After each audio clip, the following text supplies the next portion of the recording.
नमस्ते, मैं आप सबका स्वागत करता हूँ। मेरा नाम है विराट राठौर और मैं आईआईटी बॉम्बे से पास आउट हूँ। तो बच्चों हम पढ़ रहे थे स्फेरिकल मिरर के बारे में, जिसके अंदर हमने देखा था कि बच्चों जैसे-जैसे क्या होता है, हमारा कनकेव मिरर होता है, कन्वेक्स मिरर होता है और कैसे-कैसे वो इमेज बनाते हैं। तो ये कुछ बच्चों हमारे होते हैं साइन कन्वेंशन, ठीक है? ये साइन कन्वेंशन हमको क्या बताते हैं, अगर ये मेरे पास क्या है, एक मेरा कनकेव मिरर है, तो कनकेव मिरर के अंदर क्या होगा मेरा, जो मैं क्या कर रहा हूँ, अगर जो मेरा राइट साइड में होगा बच्चों, उसको मैं क्या कंसीडर करूँगा, उसको मैं कंसीडर करूँगा बच्चों पॉजिटिव।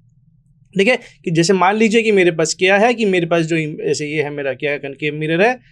तो ठीक है बच्चों, तो ये मेरा कनकेव मिरर, तो इसके अंदर मैं क्या करूंगा, अगर ये मेरा क्या है, ये मेरा पोल है और मुझे पता है ये क्या है मेरा ये मेरा फोकस है और ये मेरा क्या है, आर है। तो बच्चों जो यहाँ की जो डिस्टेंस होगी बच्चों, जो लेफ्ट साइड की जो डिस्टेंस होगी उसको मैं नेगेटिव कंसिडर करता हूँ। ठीक है? और जो ये मेरी राइट साइड में होगी, जो जो पोल के राइट साइड में होगी, उसको मैं पॉजिटिव कंसिडर करूंगा। और जो मेरी अगर मान लेते हैं कि अगर मेरी ये हाइट है, इस तरह से मेरी ऑब्जेक्ट है ए बी मैं मान रहा हूँ, तो मेरी जो हाइट होगी बच्चों, जो मेरा ये जो मेरा प्रिंसिपल एक्सिस है उसके ऊपर वाली हाइट को मैं पॉजिटिव कंसिडर करूंगा। और अगर मेरा नीचे जा रहा है बच्चों, अगर मेरा इनवर्ट जा रहा है प्रिंसिपल एक्सिस से, वो नीचे की तरफ जा रहा है, तो मैं इसको नेगेटिव कंसिडर करूंगा। तो ये हमारा होता है साइन कन्वेंशन। ठीक है? अब बात करते हैं बच्चों हम मैग्निफिकेशन की। मैग्निफिकेशन क्या होता है देखते हैं। Magnification produce by spherical mirror give the relative extent to which the image of an object is magnified with respect to the object, right. तो मैग्निफिकेशन हमको क्या बताता है स्फेरिकल मिरर के केस के अंदर, ये हमको बताता है रिलेटिव या हमको बताता है, हमको साइज के बताता है relative extent to which image of an object is magnified. ये हमको ये क्या बताता है कि किस तरह से हमारी जो इमेज है कितनी मैग्नीफाई हुई है, कि 1 टाइम मैग्नीफाई हुई है, 2 टाइम मैग्नीफाई हुई है, इस तरह से ये हमको बताता है। ठीक है? with respect to the object side। ठीक है? It express as the ratio of the height of the image to the height of the object. तो ये हमको बच्चों बताता है ratio of the height of image. हमारा क्या होगा, जैसे हम यहाँ पे देख रहे हैं हाइट ऑफ द इमेज हमारी, जो जैसे कि मान लेते हैं कि मेरी एच डैश आ रही है, जैसे कि ये अगर मेरा एक कनकेव मिरर है, तो मेरी क्या है इस तरह से, क्या ये मेरा ऑब्जेक्ट है, ये इसको मैं मान रहा हूँ, इसका ये ए बी है बच्चों, तो ए बी की लेंथ में मान लेता हूँ ये एच है। ठीक है? और अगर मेरा ये क्या बन रहा है, ये बन रहा है ए डैश बी डैश, जो बन रहा है मेरा इमेज बन रही है, मान लेते हैं इसकी बन रही है एच डैश। तो बच्चों एच डैश डिवाइडेड बाई क्या हो जाएगा, मेरा ऑब्जेक्ट हाइट को मैं करूंगा रेशो लूंगा इन दोनों का, तो वही मेरा मैग्निफिकेशन होता है। तो इसके अंदर बच्चों हमेशा ये ध्यान रखना साइन कन्वेंशन यूज करना, क्योंकि हमने क्या बताया था कि अगर प्रिंसिपल एक्सिस के ऊपर हो तो मैं उसको कंसिडर करूंगा पॉजिटिव है, और नीचे कंसिडर हो रहा है तो मैं उसको नेगेटिव कंसिडर करता हूँ। If H is the height of the object and H dash is the height of the image. तो बच्चों मैग्निफिकेशन क्या हो जाएगा हमारा, ये फॉर्मूला हो जाएगा, height of the image divided by height of the object. इस तरह से हम मैग्निफिकेशन को डिफाइन करते हैं। द मैग्निफिकेशन को बच्चों हम किस तरह से डिनोट करते हैं, हम उसको एम से डिनोट करते हैं। Also related to the object distance u and image distance. और बच्चों मैग्निफिकेशन क्या होता है हमारा, जैसे हमने देखा कि वो हाइट का क्या होता है, रेशो होता है। ठीक है? उसी तरह से बच्चों हमारा क्या होता है, ये हम इसको इन टर्म ऑफ क्या कर सकते हैं, ऑब्जेक्ट डिस्टेंस डिवाइडेड बाय हम इमेज डिस्टेंस भी हम इसको लिख सकते हैं। तो मैग्निफिकेशन इस केस के अंदर हमारा क्या हो जाएगा, H dash divided by H को मैं लिख दूंगा माइनस वी बाय यू, मतलब मेरा इमेज डिस्टेंस और मेरा object distance. You may note that the height of the object is taken to be positive as the object is usually placed above the principal axis। तो जैसे बच्चों हम क्या करेंगे, बच्चों जो हमारी हाइट होगी ऑब्जेक्ट की उसको हम क्या करेंगे, पॉजिटिव लेंगे, क्योंकि मुझे पता है, क्योंकि मैं क्या करता हूँ, मेरे ऑब्जेक्ट को मैं रखता हूँ बच्चों प्रिंसिपल एक्सिस के ऊपर, तो मैं उसको पॉजिटिव कंसीडर करता हूँ। The height of the image should be taken as a positive for virtual image. और वर्चुअल इमेज के लिए बच्चों मैं क्या लूंगा, क्या करूंगा, मैं वो क्या करूंगा, पॉजिटिव ही लूंगा, क्योंकि हमने देखा था कि जैसे कि ये हमारा क्या है कनकेव मिरर है, और मैंने क्या रखा है, ऑब्जेक्ट को रखा है इधर, और मान लेते हैं फोकस है हमारा इधर, और मेरा सेंटर है बच्चों मेरा इधर। तो मैं क्या लाइन बनाऊंगा, इस तरह से एक लाइन बनाऊंगा, और एक मैं लाइन बनाऊंगा इस तरह से। तो मुझे देखने को क्या मिलेगा बच्चों, तो ये कहाँ पे ये इंटरसेक्ट करेगी, यहाँ पर इंटरसेक्ट करेगी, और ये बच्चों क्या बना रही है, हमारी वर्चुअल इमेज बना रही है। और हमको क्या देखने को मिल रहा है कि ये जो बच्चों क्या है, ये प्रिंसिपल एक्सिस के ऊपर है, तो मैं इसको भी पॉजिटिव कंसिडर करूंगा। हाँ, ठीक है। However it is to be taken as negative for real image. और रियल इमेज के लिए बच्चों हम नेगेटिव लेते हैं, क्योंकि अगर हमने देखा कि अगर मेरा ऑब्जेक्ट इधर है तो बच्चों वो इस तरह से कुछ बनाएगा, तो ये इन्वर्टेड हो जाएगा, तो इसको हम बोलेंगे कि वो जो हमारी हाइट है बच्चों वो क्या है, नेगेटिव है। ठीक है? तो उसकी हम हाइट को करेंगे consider negative. A negative sign in the value of magnification indicate that the image is real. अगर बच्चों मैग्निफिकेशन के अंदर नेगेटिव साइन आ रहा है, तो मैं बोल दूंगा कि जो मेरा जो क्या हो रहा है, जो मेरी इमेज है वो रियल इमेज है। The positive sign in the value of magnification indicate the image is virtual. अगर मेरा जो मैग्निफिकेशन का बच्चों आ रहा है, पॉजिटिव साइन आ रहा है, जैसे +1 आ रहा है, +2 आ रहा है, तो मैं क्या बोलूंगा कि मेरी इमेज जो है वर्चुअल है। ठीक है? तो देखते हैं बच्चों एक example. A convex mirror used for rear view on an automobile has a radius of curvature 3 metre. एक कन्वेक्स मिरर है बच्चों हमारे पास, जो हम यूज करते हैं रियर ऑटोमोबाइल के अंदर। जैसे हम कार जो होते हैं बच्चों, हम साइड मिरर के अंदर यूज करते हैं, तो हमको बोल रहा गया है कि हमारे पास एक कन्वेक्स मिरर है 3 मीटर का। If bus is located at 5 metre from the mirror, find the position, nature and the size of the image. कह रहा है कि अगर ये मेरा कन्वेक्स मिरर है और मैंने क्या किया, एक 5 मीटर पे क्या कर दिया, एक मेरी बस यहाँ पे खड़ी है, ठीक है। तो 5 मीटर पे मेरी बस खड़ी है और जो इसका रेडियस ऑफ कर्वेचर है बच्चों, ये हमको कह रहा है कि ये 3 है, ठीक है। तो मेरा फोकस क्या हो जाएगा, मेरा फोकस हो जाएगा 3/2, ठीक है। और ये हमसे बोल रहा है कि ये जो डिस्टेंस है बच्चों हमारा बस और हमारे कॉन्वेक्स मिरर के बीच में, वो है 5 मीटर। तो हमसे पूछ रहा है कि क्या होगी पोजीशन हमारी इमेज की और नेचर कैसी होगी, ठीक है। तो देखते हैं, ठीक है। अगर मुझे पता है बच्चों रेडियस ऑफ कर्वेचर मेरा क्या है, 3 मीटर है, तो मेरा क्या हो जाएगा, ऑब्जेक्ट डिस्टेंस मुझे पता है कि बच्चों जैसे ये है मेरा कन्वेक्स मिरर, ठीक है। तो मेरा यहाँ पे है बस, तो मैं यहाँ मुझे पता है कि बच्चों ये वाली डायरेक्शन को मैं कंसिडर करता हूँ नेगेटिव, ठीक है। और ये मुझे दिया गया है बच्चों 5, ठीक है। ये मेरा कन्वेक्स मिरर है, जहां पर मुझे क्या दिया गया है, इसका दिया गया है बच्चों मेरे को रेडियस ऑफ कर्वेचर 3 मीटर, ठीक है। तो मुझे पता है कि बच्चों जो मैं लेफ्ट साइड में क्या करता हूँ, कंसीडर करता हूँ मैं कंसीडर करता हूँ नेगेटिव डिस्टेंस में कंसीडर करता हूँ। तो मेरा जो ऑब्जेक्ट डिस्टेंस क्या हो जाएगा, मेरी जो बस की डिस्टेंस है वो 5 मीटर मुझे दी गई है। तो मुझे से पूछी गई है वी की वैल्यू, कि मतलब हमारी इमेज की वैल्यू क्या होगी, इमेज डिस्टेंस की वैल्यू क्या होगी, या एच डैश की वैल्यू में उससे, या अगर मैं बात करूँ मैग्नीफिकेशन की, तो एच डैश की वैल्यू हमसे ही पूछ रहा है। तो फोकल लेंथ क्या होता है बच्चों, फोकल लेंथ मेरा होता है r/2, ठीक है। तो r/2 हम करेंगे तो मुझे पता है जो रेडियस कर्वेचर 3 मीटर है, तो 3/2 आ जाएगा मेरा 1.5, ठीक है। तो मैं क्या फॉर्मूला यूज करूंगा, जो मेरा जो बच्चों मिरर फॉर्मूला होता है वो ये होता है, ये 1/v + 1/u = 1/f, जिसमें v होता है बच्चों मेरा इमेज डिस्टेंस, u होता है बच्चों मेरा ऑब्जेक्ट डिस्टेंस, f होता है बच्चों मेरा फोकल लेंथ। तो बच्चों मुझे पर क्या निकालना है, मुझे निकालना है बच्चों मेरी इमेज की क्या डिस्टेंस कितनी है। तो मुझे फोकल लेंथ पता है और मेरे को क्या पता है, मुझे पता है ऑब्जेक्ट डिस्टेंस मुझे पता है। तो फोकल लेंथ हमने निकाली थी कि वो आई थी बच्चों 3/2 मतलब 1.5, और बच्चों मुझे पता है कि जो ऑब्जेक्ट डिस्टेंस है, जो मेरी बस जो सिचुएटेड है हमारे मिरर से, वो 5 मीटर की दूरी पर खड़ी है। तो मैं कंसीडर करूंगा उसका नेगेटिव साइन, क्योंकि वो लेफ्ट साइड में खड़ी है। तो मैं यहाँ पे माइनस करूंगा, तो इसको मैं सोल्व करूंगा, तो बच्चों जो मेरी इमेज डिस्टेंस आएगी वो आ जाएगी 1.15 मीटर आ जाएगी, ठीक है। तो इमेज डिस्टेंस मेरी 1.15 मीटर आ गई। तो बच्चों मैं यहाँ से क्या करूंगा, मैं यहाँ से मैग्नीफिकेशन निकाल सकता हूँ। मैग्नीफिकेशन हमारा क्या होता है, h/h होता है, या मैं उसको -v/u में लिख सकता हूँ। तो मेरा जो मैग्नीफिकेशन आएगा इस तरह से +0.23 आ जाएगा। तो मुझे यहाँ से देखने को मिलेगा कि जो मेरी इमेज होती है बच्चों हमारी इस केस के अंदर, वो क्या बनेगी, वर्चुअल बनेगी, ठीक है।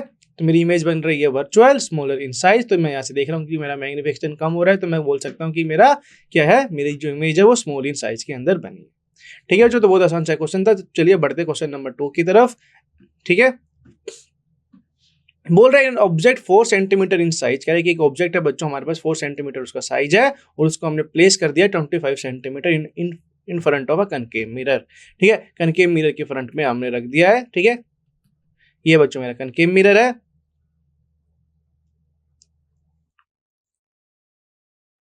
फोकल लेंथ बच्चों हमको दी गई है इसकी 15। तो अगर ये हो जाएगा बच्चों हमारा रेडियस ऑफ, अगर मैं इसको सेंटर ऑफ सी मान लूं, और ये बच्चों मेरा P, और ये बच्चों मेरा F। तो ये कह रहा है कि जो मेरा जो ऑब्जेक्ट है बच्चों वो कहाँ पे खड़ा है, कहाँ पे रखा हुआ है, वो रखा हुआ है बच्चों प्लेस 25 सेंटीमीटर। तो वो इधर कहीं रखा हुआ है, ठीक है। तो इधर कहीं रखा हुआ है, और इसकी जो हमको हाइट दी गई है बच्चों वो दी गई है 4 सेंटीमीटर। तो हमको बोल रहे हैं कि at what distance from the mirror should a screen be placed in order to obtain a sharp image. तो बच्चों ये कह रहे हैं कि हम मिरर को किस तरह, स्क्रीन को हम कहाँ पे रखें जो हमको शार्प इमेज मिल जाए। Find the nature of the size of the image. तो हमसे पूछ रहा है कि जो साइज होगी हमारी इमेज की, ये भी हमसे ये पूछ रहा है। तो बच्चों मुझे पता है अगर मैं इस तरह से ये क्या बनाऊंगा, ये इस तरह से कुछ बनेगी, ठीक है। और एक लाइन में बनाऊंगा बच्चों इधर से, ठीक है। तो मेरी जो इमेज बन के आएगी बच्चों वो इस तरह से कुछ बन के आएगी, ठीक है। तो ये इन्वर्टेड होगी, और क्या होगी, ये हमको पता है कि ये क्या हो जाएगी, ये थोड़ी इनलार्ज होगी, ठीक है। तो देखते हैं इसका मिरर फॉर्मूला यूज करके हम इसका ये देखते हैं कि कौन सी डिस्टेंस पे होगी और उसकी हाइट क्या होगी। तो बच्चों मुझे हाइट दी गई है बच्चों 4 सेंटीमीटर, डिस्टेंस मुझे दिया गया बच्चों -25 सेंटीमीटर, मतलब 25 सेंटीमीटर वो क्या है, दूर खड़ा हुआ है। तो फोकस बच्चों हमारा है -15 सेंटीमीटर हमको दिया गया। तो अगर हम इमेज डिस्टेंस निकालेंगे, एच डैश निकालेंगे, तो देखते हैं अगर हम मिरर फॉर्मूला लगाएंगे बच्चों, मिरर फॉर्मूला होता है हमारा ये, ठीक है, जिसके अंदर हम वैल्यू पुट करेंगे तो मेरी v की वैल्यू आ जाएगी -37.5, मतलब कि मेरी जो है क्या है ये कनकेव मिरर, तो ये मेरा लेफ्ट साइड के अंदर ही लाई कर रहा है, जैसे हमने फिगर के अंदर देखा था, हमने बना के देखा था, रफली डायग्राम बना के हमने देखा था। तो मेरी जो इमेज डिस्टेंस आ जाएगी वो आ जाएगी बच्चों मेरी 37.5 सेंटीमीटर आ जाएगी फ्रंट ऑफ द इमेज, और जो हमारी इमेज होगी बच्चों वो होगी हमारी रियल। ठीक है, तो उसी तरह से मैं मैग्निफिकेशन निकालूंगा। मैग्निफिकेशन मेरा क्या हो जाएगा इस केस के अंदर, मैग्निफिकेशन मेरा हो जाएगा बच्चों h dash divided by h। ठीक है, मतलब image distance divided by image height divided by object height. तो इसको मैं इस तरह से भी लिख सकता हूँ, object image distance divided by object distance भी मैं इसको लिख सकता हूँ।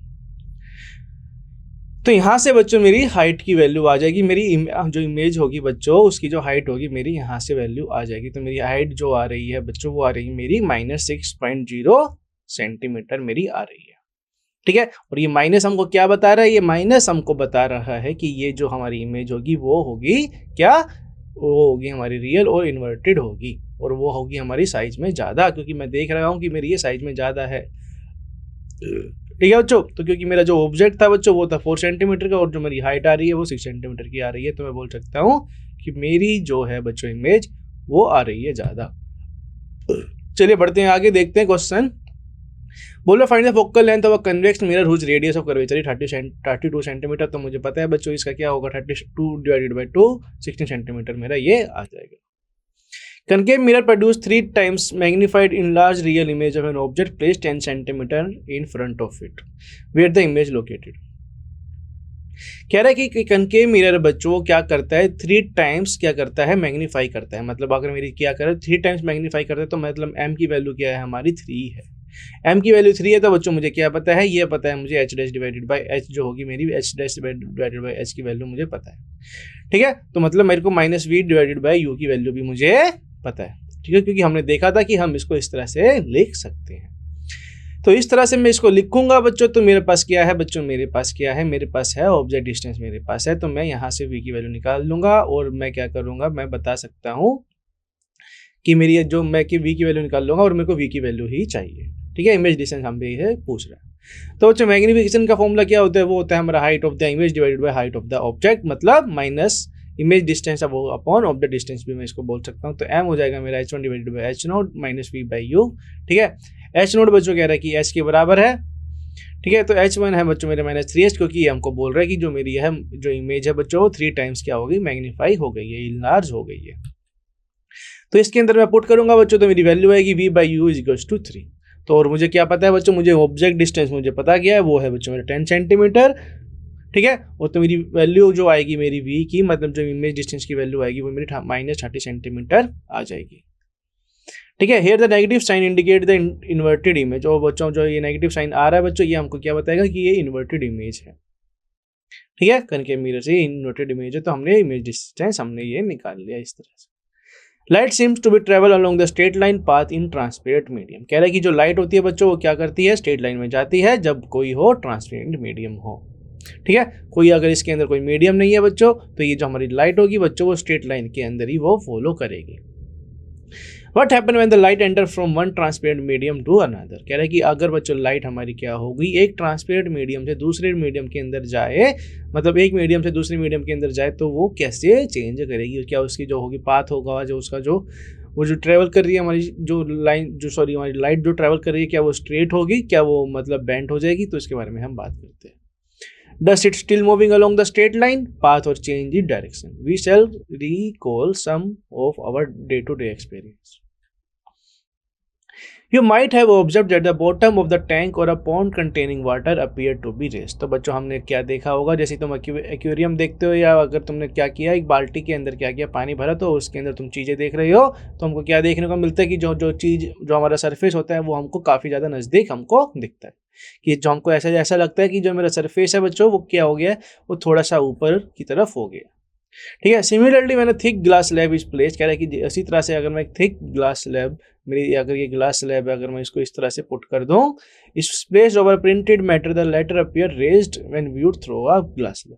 कह रहा है कि अगर मैं एक थिक ग्लास स्लैब से क्या करूंगा, देखूंगा बच्चों, अगर मेरे पास यहाँ पर कुछ लेटर्स लिखे हैं जैसे ABCD मेरे पास लिखे हैं, तो मैं इसको देखूंगा इस तरह से, तो मुझे ये देखने को मिलेंगे कि ये क्या हो गए, ये थोड़े से क्या हो गए, रेस हो गए। अगर ये जो डिस्टेंस है बच्चों, ये डिस्टेंस हमारा पास आ गया, ऐसे हमको ये कभी कभी लगता है। और ये क्यों लगता है इसके बारे में हम बात करेंगे।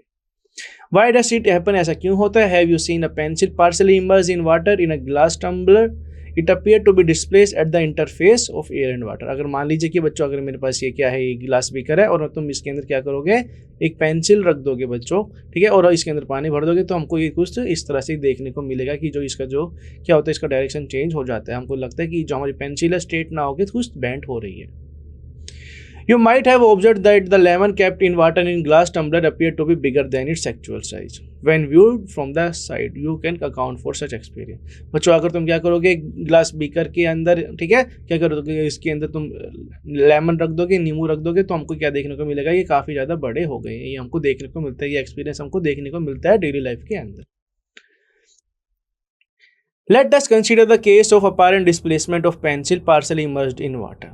ठीक है, तो बात करते हैं, चलिए किसके बारे में बात करते हैं हम, कि जो हमारी पेंसिल है वो पार्शियली इमर्स्ड है वाटर के अंदर, ठीक है, एक ग्लास के अंदर वो इमर्स्ड है। The light reaching you from the portion of the pencil inside water seem to come from a different direction compare to the part above water. This make the pencil appear to be displace at the interface. तो बच्चों क्या होते हैं, जो बच्चों light आ रही है बच्चों, ठीक है,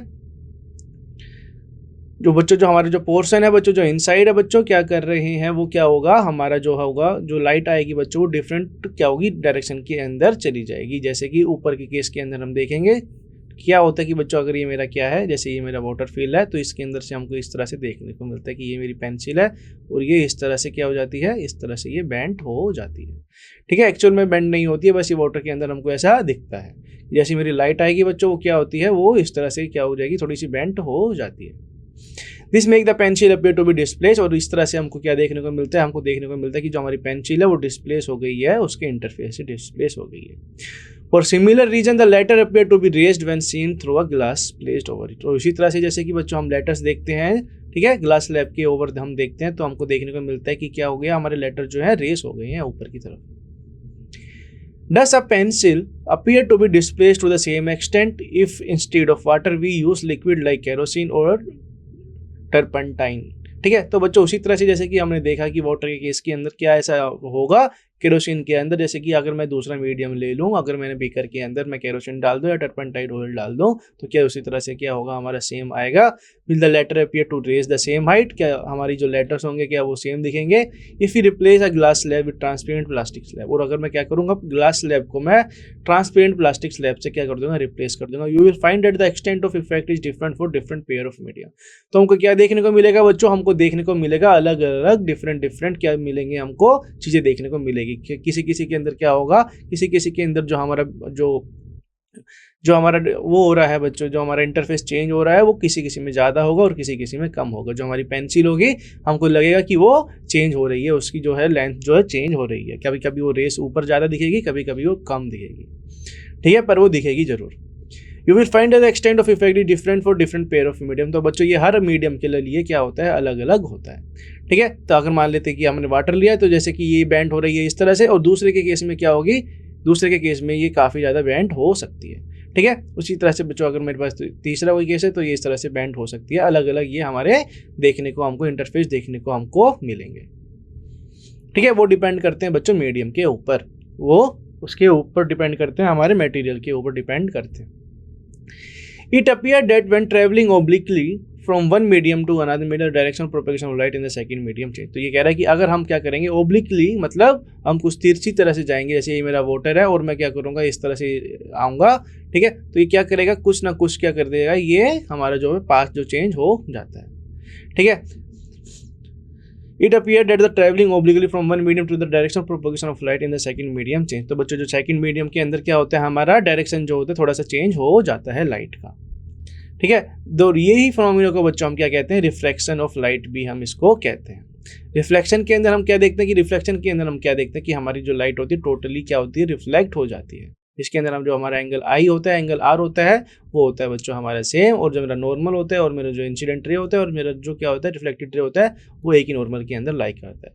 पर इस केस के अंदर बच्चों क्या होता है, हमारा रिफ्लेक्शन के केस के अंदर हमारा जो जैसे लाइट जा रही है, ये जाएगी इस तरह से, और ये क्या मान लेते हैं, ये ग्लास स्लैब में मान लूँ इसे, तो कुछ बेंट हो जाती है, और बाहर निकलने के बाद ये फिर से ये क्या करेगी, इसके ये पैरेलल हो जाएगी। तो हमको देखने को मिल रहा है ये कितने से डिफ्रैक्ट हो रही है, ठीक है, तो इसी को बच्चों हम कहते हैं रिफ्लेक्शन ऑफ लाइट भी हम इसको कहते हैं। Let us understand the phenomena further by doing a few activities. तो चलिए देखते हैं इस फिनोमिना को, हम देखते हैं कुछ एक्टिविटीज की मदद से हम इसको देखते हैं। ठीक है, देखते हैं कि activity place a coin at the bottom of the bucket. एक हमने क्या कर रहे हैं, हम एक कॉइन को बॉटम ऑफ द बकेट के ऊपर हम रख रहे हैं, फिल्ड विद वाटर, और उसको हम क्या कर रहे हैं, वाटर से फिल कर रहे हैं। With your eye to a side above water, try to pick up the coin in one go. एक बकेट के अंदर तुम क्या कीजिए, एक बकेट के अंदर तुम एक कॉइन रख दीजिए। ठीक है, और क्या कीजिए, with your I side above water, और हम क्या करें, अगर हम जो क्या कर रहे हैं, हम आँख जो हमारी जो आईज हैं बच्चों, वो हम इस तरह से ना देख के हम कैसे देख रहे हैं, हम इस तरह से देख रहे हैं। ठीक है, इस तरह से हम है इसको कॉइन को मैं देख रहा हूँ, तो मुझे क्या देखने को मिलेगा कि जो मेरा कॉइन है वो डिस्प्लेस हो गया है। ठीक है, ask your friend to do this, compare your experience with theirs. तो बच्चों ये क्या कर सकते हो, हम ये अपने घर में भी ये एक्टिविटी को कर सकते हो। तो और तुमको देखने को मिलेगा कि जो मेरा कॉइन है वो कभी कभी क्या हमको देखने को मिलेगा कि इधर कहीं पर है या इधर कहीं पर है। ठीक है, इस पॉइंट पे ना दिख के तुमको ये कहीं ना कहीं ये डिस्प्लेस दिखेगा। ठीक है बच्चों, तो चलिए देखते हैं, आगे बढ़ते हैं, देखते हैं एक activity. Place a large solo bowl on a table and put a coin on it. Move away slowly from the bowl, stop when the coin just disappear from your sight. ठीक है, तो बच्चों क्या कीजिए, एक बाउल के अंदर coin रखिए और क्या करिए, स्लोली स्लोली उसको देखिए और एक एंगल से देखिए कि तब तक देखते रहिए तब तक कि जो हमारा कॉइन होता है डिसअपियर नहीं हो जाता है। Ask your friend to put water gently into the bowl without disturbing the coin. ठीक है, तो वो जो बिना कॉइन को डिस्टर्ब करे हम उसके अंदर क्या करेंगे, हमने क्या किया था, एक खाली बाउल लिया था, सोलो बाउल लिया था, इसके अंदर हमने क्या किया, एक कॉइन डाल दिया और हम यहाँ से देख रहे हैं। ठीक है, और मैं क्या कर रहा हूँ, यहाँ से मैं जैसे कि मुझे जो पता है कि जो मेरा जो व्यू है बच्चों इस तरह से ये आएगा। अगर मैं यहाँ से देखूंगा बच्चों, तो मैं अगर मान लेता हूँ कि मुझे यहाँ से कोई व्यू नहीं आएगा, और जैसे ही मैं इसके अंदर पानी भर दूंगा तो बच्चों मुझे क्या देखने को मिलेगा, ये कुछ इस तरह से ये देखने को मिलेगा।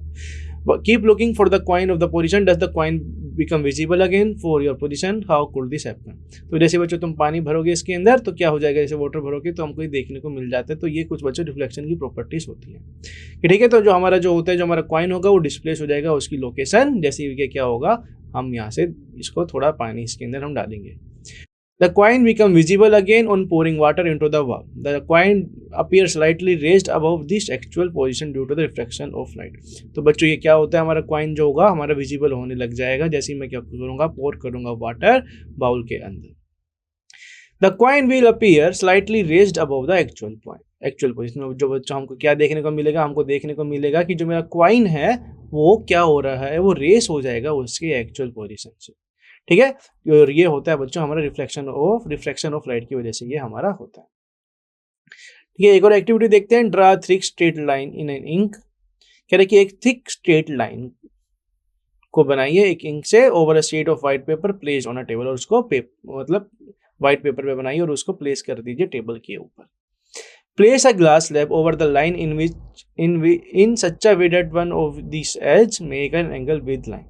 कह रहे एक ग्लास स्लैब को इस तरह से रखिए कि जो मेरे उसके जो एज है बच्चों वो क्या करेंगे, एंगल बनाएंगे लाइन के साथ में। Look at the portion of the line under the slab from the sides, what do you observe. तो बच्चों जैसे हम देखेंगे बच्चों उस लाइन को स्लैब की वजह से, तो जो हमको क्या देखने को मिलेगा, हमको देखने को मिलेगा जो हमारा जो ग्लास स्लैब है हमको देखने को मिलेगा कि वो थोड़ा सा बेंट हो गया है एज की तरफ से। Next, place the glass slab such that it is normal to the line. What do you observe now?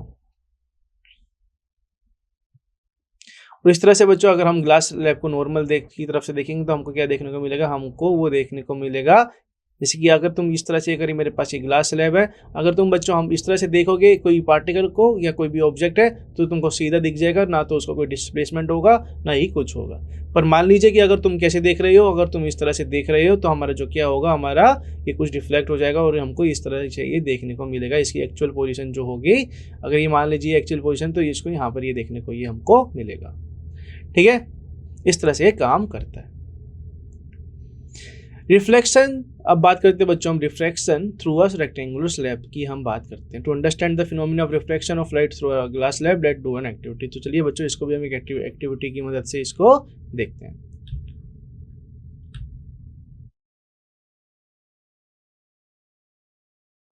ठीक है बच्चों।